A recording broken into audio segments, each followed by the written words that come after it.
مخاطبین از رسانه پشت ماجرای فیلم استاندار سابق یادتونه یعنی تیم زنه میگه که منم دالشونی رو آقای گلزار جابجا کرد.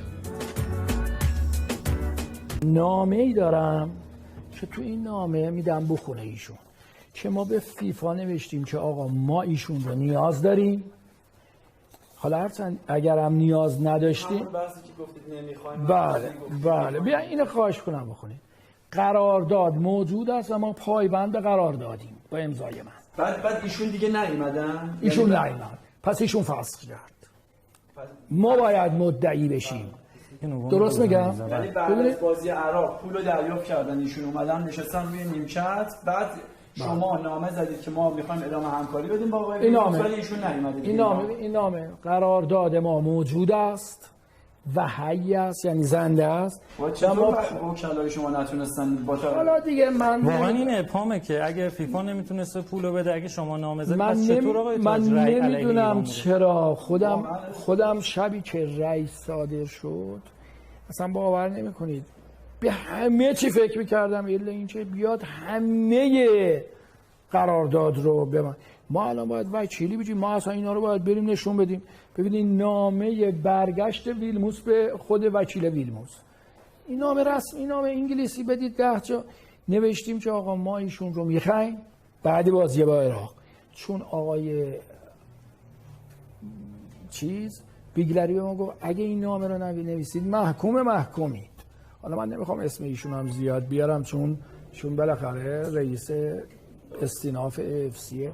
این مصاحبه های ایرادش اینه که بالاخره ما همینجور خودمون بر علیه خودمون همینجور حرف میزنیم ولی ایشون ما نامه زدم که آقا ایشون بیاد، ما ایشون را یک تحرکاتی از اون سم داشتن. بله یک نفر به اینا نیامد اشاره کنه، مثل اینکه ما یه عده‌ای داریم داخل کشور خوشحالم. آقای تاج خودتون باید اشاره کنین. نه مثلا من رسانه رفتم آقای اکبری جان، ببین باید الان شما اومدی از من میپرسی منم میگم، انتقادم میکنی، سوالای منم از اول به شما خواهشم این بود سوالای کف بازار، سوالی که مردم به ما منتقدن بکنی. ولی بعضیا با طحنه ببین چند بار یه مجری بگه که بی‌کفایت هیئت رئیسه بی‌کفایت، این جرمه. بی‌کفایت اون کسی که یه برنامه یه نمیدونم 3 میلیون اس‌ام‌اسی رو میرسونه به 200-300 هزار بیننده. میگم خود محمد حسین اینجا نیست. بله اون بی‌کفایت که من نیستم، که بی‌کفایت اون نیست که یه برنامه پر بیننده رو میرسونه به چند بار بیاد بگه آقا جون هیئت رئیسه بی‌کفایت. خب آقا ما چهرهشو آوردیم، خوب آوردیم، گفتید دستتون درد میکنه، گفتید که 8 سال تیمتون بهترین تیم آسیا بود، حالا یه اشتباه هم ما کردیم، مثلا اشتباه کردیم. پس خودتون میپذیرین که اشتباه کردیم، آقای ویلموس رو آوردیم.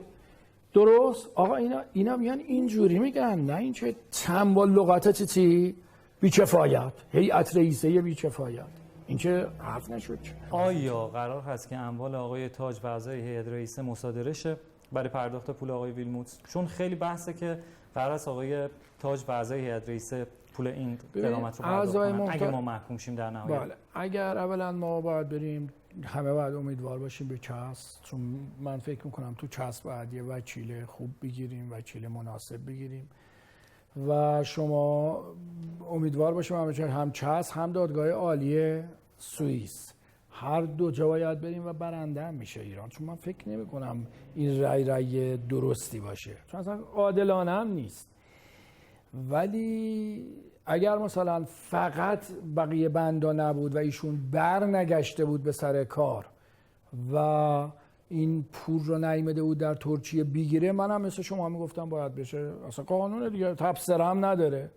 شما 2 ماه این همه راجع به قرارداد بحث کردن، شما دیدی 20 تا برنامه تلویزیونی، اون مجری که خب حالا حسابش جداست، ولی بقیه مجری محترمم اینا هر روز من گفتن آقا قرارداد، فیفا میگه آقا جون یه بند یه تیکه قرارداد ما اشاره نکرده به هیچ جاش، که این قرارداد، چون این قرارداد رو یه عده زیادی دیدن، آقای بیگلری دیده، بقیه پرسنل ما همه نظراتشون رو روش دادن، ما یه تیپ قرارداد بردیم در آقای ویلموتس. الان اگه ما فرض رو بر این بگیریم که حالا خدا نه ببینید چیزی که چیزی که فیفا رو بدین. نه ما چه ببینید چیزی که تو قانون فیفا هست و تو قانون اف سی او همه درآمدهای شرکت‌ها و مؤسسات و فدراسیون‌ها درآمدشون متضمن بدهی‌هاشونه، عوایدشون متضمن بدهی‌هاشونه. یعنی این یه قانون دیگه اصلا. یعنی اگر ما عواید مثلا این خرج 10 میلیون دلاری که تو این 8 ساله به واسطه همین هیئت رئیسه پول اومده تو داخل فدراسیون، اگه اینا رو خودشون بردارن بگن خب ما بالاخره خودمون چسب کردیم دیگه، بعد ما بدیم. یعنی منظورتون اینه که مثلا این دو تا جام جهانی که رفتیم 20 میلیون دلار درآمد بیشتر گرفتیم، 28 حالا 30 تا اصلا حدودا اینو به ما بدین، ما هم اشکال نداره. آفرین. یه دوست عزیزی توی روزنامه گفته بود، یه نماینده محترمی هم فرموده بودن که آقا باید یه همچین جوری بشه. خب مثلا چقدر تو این کشور تصمیمای بد گرفته شده که مضراتش خیلی بیشتر از این بوده. رفتن اون وزیر و وکیل و نمیدونم اون چیزا بگیرن بگن آقا تو باید این پولایی که بابت این تصمیمات گرفتی، حالا من چه نمیخوام اشاره کنم چقدر ارز مثلا 4200 رفته، هیچیش هم معلومه. اونا بیام آقا باید خودت بیا اینا رو بدی چون تصمیم گرفتی بدی. البته ما مکلف به پاسخگوییم، مکلف به پیگیریم، مکلف به اینیم که این قرارداد این رأی رو چی بشکن. میخوام همه این بحثا مطرح شه. قوه قضاییه هم که به صورت مستقیم وارد این قرارداد شد و سخنگوی قوه قضاییه هم صحبت کرد.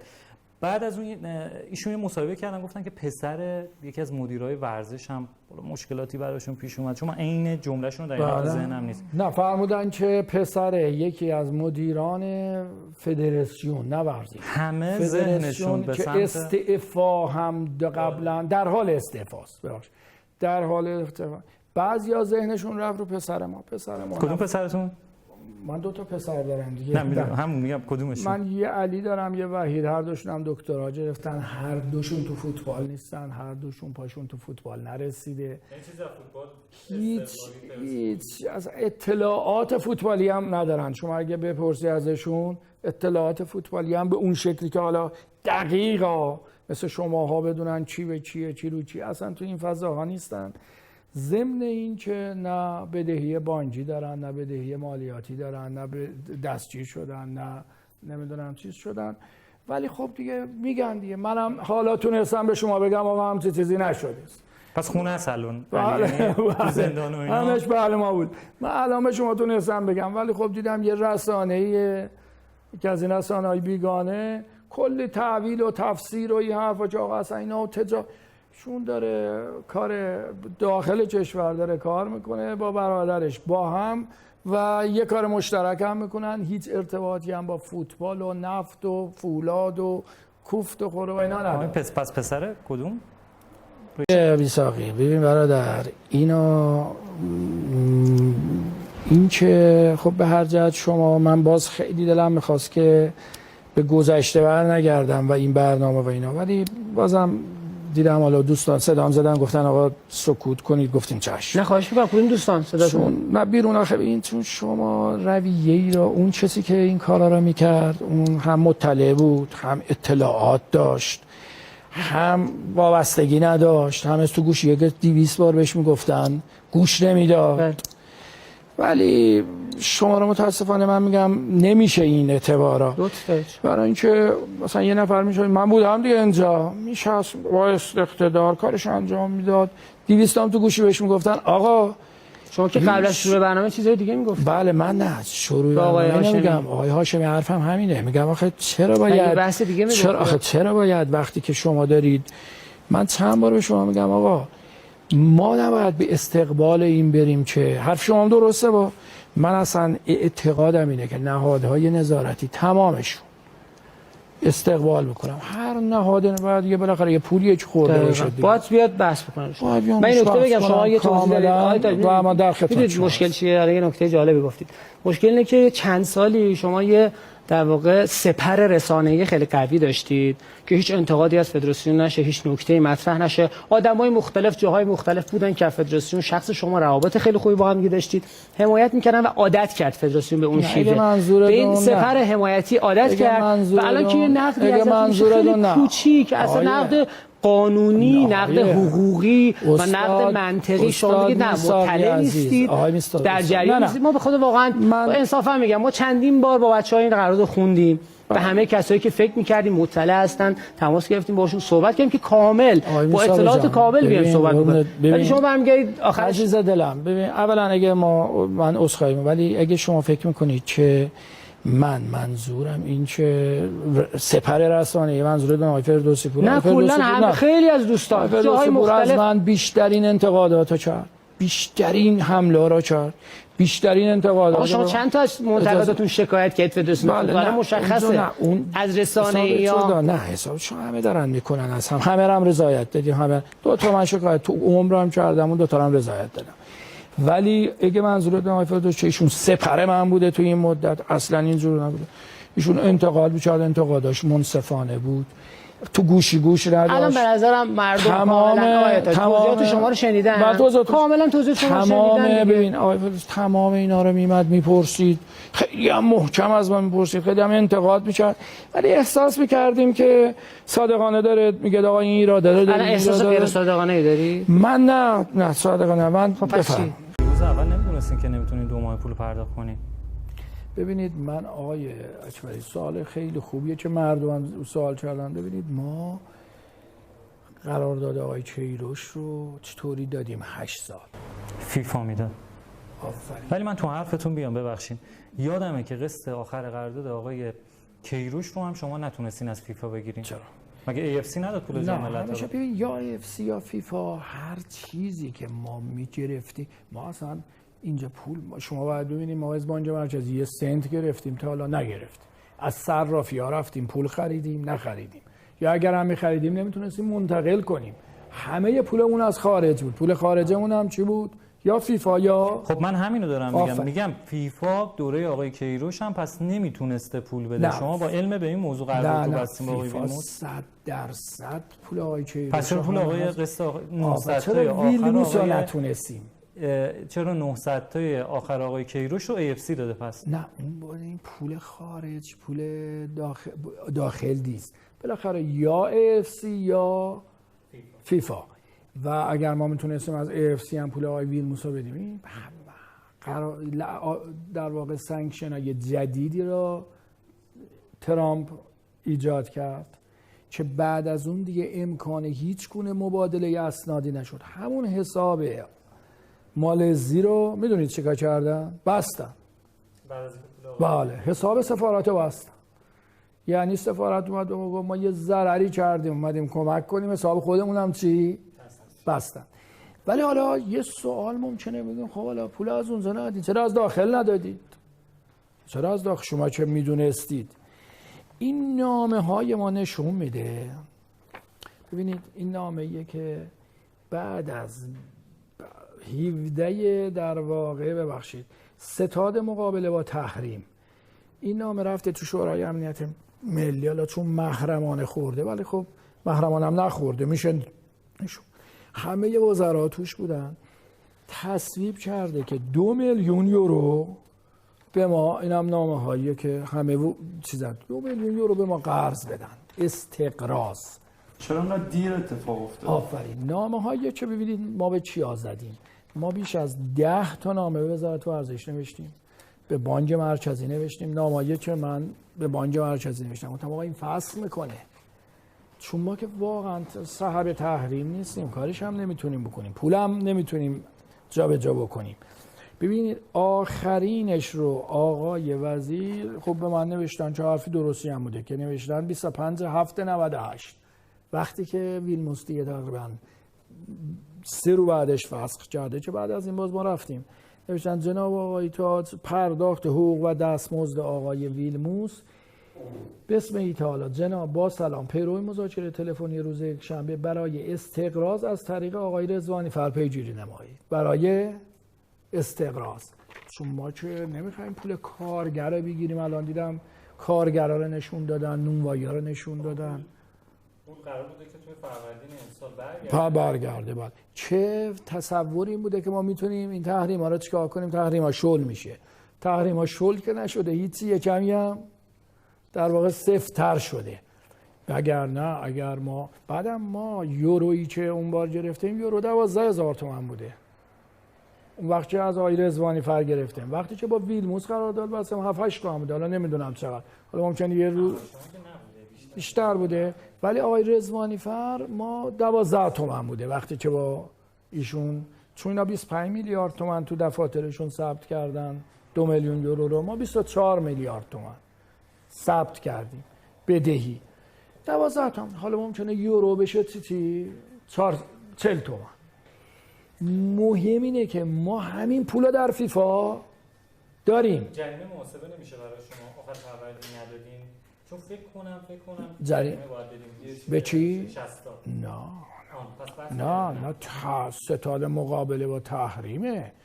این دیگه اصلا قرض تازه به 60 به ما هم چه نداده، به این فوتبال چه عقد رسانه‌ایه به 200 جا داده، چون اونا پولاییه که صادرات کردن، چون من میدونم نمیتونن وارد کشور کنن.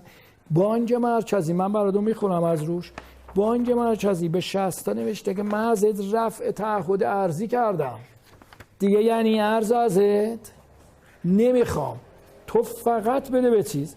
من میتونم این نامه رو بدم شما بخونید، خودتون بخونید ببینید بانک مرکزی رئیسش چی نوشته به شرکت. در تاریخ نامه 28/7/96 است. احتراما بازگشت به این نامه و حالا شماره‌اش هم نمیگم. موضوع تامین حقوق سرمربی و کادر فنی تیم ملی بزرگسالان از محل تعهدات ارزی شرکت فناوران ضمن اعلام موافقت این بانک با انجام درخواست مزبور با آگاهی میرساند رفع تعهد ارزی صادراتی شرکت فوق صرفاً منوط به تایید آن فدراسیون مبنی بر دریافت ارز از شرکت پتروشیمی فناوران خواهد شد. یه رونوشتم دارن که حالا نیازی نیست فکر کنم رونوشت رو بخونیم. نام رو بخونیم. بله رونوشته نام رو برگردونید. نام به چیا رفته؟ نامه‌ای که اول بوده بله نامه است به وزیر محترم اطلاعات، حالا اسامی رو دیگه من نمیگم، وزیر محترم امور خارجه، وزیر محترم امور اقتصاد و دارایی، رئیس کل محترم بانک مرکزی جمهوری اسلامی، وزیر محترم کار، تعاون و رفاه اجتماعی، وزیر محترم دفاع و پشتیبانی نیروهای مسلح، وزیر محترم صنعت، وزیر محترم کشور، وزیر محترم نفت و وزیر ورزش و جوانان که تاریخ نامه هم 15/10/98 هست. یعنی ببینید پس این فقط آقای تاج یا مثلا این یه نامه رفع تعهد ارزی شده، شرکت فناوران ارز را فقط دا خارج کشور به ما تحویل داده، رفتیم دادیم به ویلموس. این چه از پول فقرا و پول مساکین و اینا نیست، چون اصلا این پول نمیتونسته وارد کشور کنه، الان هم نمیتونه وارد کشور کنه. ما باید 2 میلیون یورو به ایشون اینجا ریال پرداخت کنیم. الان اختلاف سر اینه که به اینا فدراسیون فوتبال ریال بده یا یورو. اگر یورو باشه انشالله، اگر این رفع چیز تحریم باشه از محل عایداتش این پول چیکار میکنه؟ پرداخت میکنه. حالا اینم که شما سوال کردید که اون 2 ماه رو بله که اگر تحریم نداره چی اینو کامل اگه کنید؟ یکی تحریم بخواد ریالی اینجا بده، ریال باید بهش بدیم. از کدوم محل؟ از خب کدوم باید درآمد همین. نه ما باید؟ فقط در این درآمد کل با این کرونا، درآمد اصلا فیفا، درآمد AFC، الان AFC حدود 1.5 میلیون یورو دیگه فیفا به درخواست AFC برای کشورهای عضوش همین چند روزه اضافه کرده برای کمک به در واقع کرونا به همه اعضا که همه گرفتن. باز اینم ما نتونستیم بگیریم، یعنی کشور ما نتونستیم. خود AFC تایید کرده هم برای کرونا هم برای فوتبال جوانان بی بضاعت باز یه چیز نزدیک 350,000 دلار در واقع تصویب کرده که به همه کشورها عضو داده، ولی باز نتونسته به اینجا نتونسته برده. پولاییه که هست ما هم همینجور اداره میکردیم، ما که از فدراسیون فوتبال، اینا از پولای خود فوتبال بوده، پول ویلموس، پول آقای کیروش و پول سرمربی بعدی و بعدی از محل عایدات فوتبال بوده، نه از محل. اگر شما مینی پا 60 میاد وسط علتش چی بوده؟ این بوده که نتونستیم این پول رو آزاد